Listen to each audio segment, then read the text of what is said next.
Hello again. Did you miss me? I know it's been a while, but I took a much needed break. But I'm back and better than ever. Today, I'll be discussing two masters in storytelling: Eiichiro Oda, creator of One Piece, and Hajime Hisayama, creator of Attack on Titan. I apologize if I butchered the names, I'm not really that fresh in my Japanese. In my opinion, these two are the best writers in all of anime, like, of all time.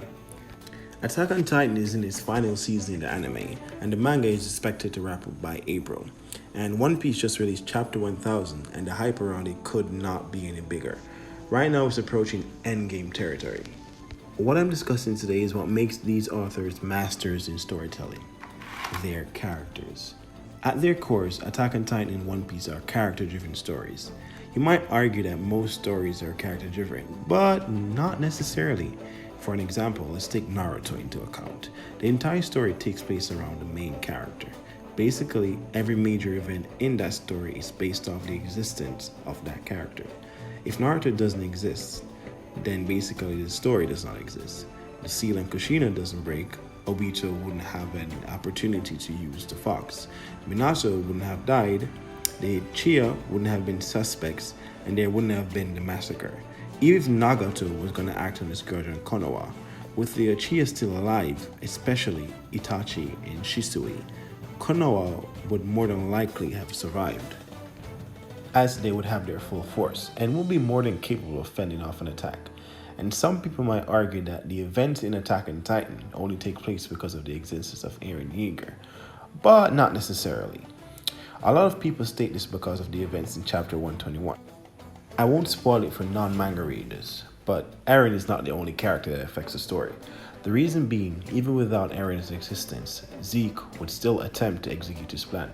The attack on the wall will still happen. The only difference is Grisha probably doesn't eat the founder, and he remains within the royal family, of course, and the vow of pacifism remains.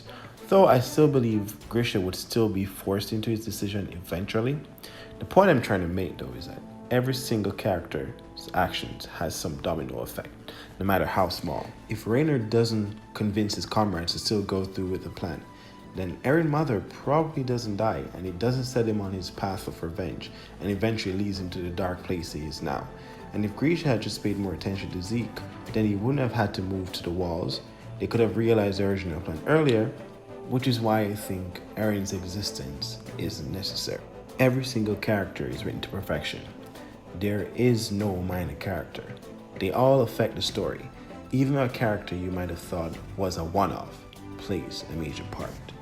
The same applies for One Piece. While Luffy is the main character and the story takes place around mostly him and the Straw Hats, Oda still finds time to incorporate over 800 named characters.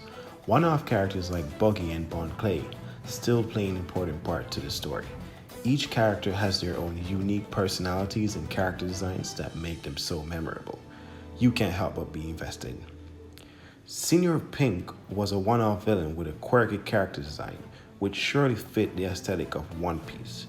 We never needed a backstory as to why he dressed that way, but in just 2 panels, we're all captivated and bawling our eyes out for a villain who has now become more layered. That's storytelling at its finest.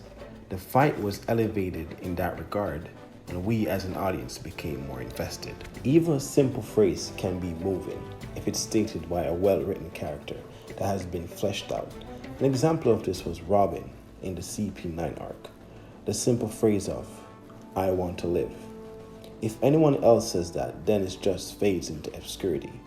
But before that, we were introduced to the backstory of Nico Robin, a character who was betrayed and backstabbed for the best part of 20 years, who at this point questioned her very existence and was told she was a curse upon the world. A character who was willing to die to save her friends, as she felt she did not deserve life, so offering it up for the people she held dear was the most noble thing she could do. But seeing that the people she would give her life for would rather wage war with the entire world than watch a friend die, and that she, as a person who could never trust anyone in her miserable existence, finally had faith in her friends, that they would overcome an impossible obstacle, and that it was okay for her to wish for life. because the people closest to her would fight to the death to protect her. That right there is masterful storytelling. Anyway, guys, thanks for watching my video. It feels so good to be back. 2021 is going to be a great year for anime, so we have a lot of great content to look out for. And don't forget to like and subscribe to my video, and please stay safe out there, right? This is Taisho, signing out.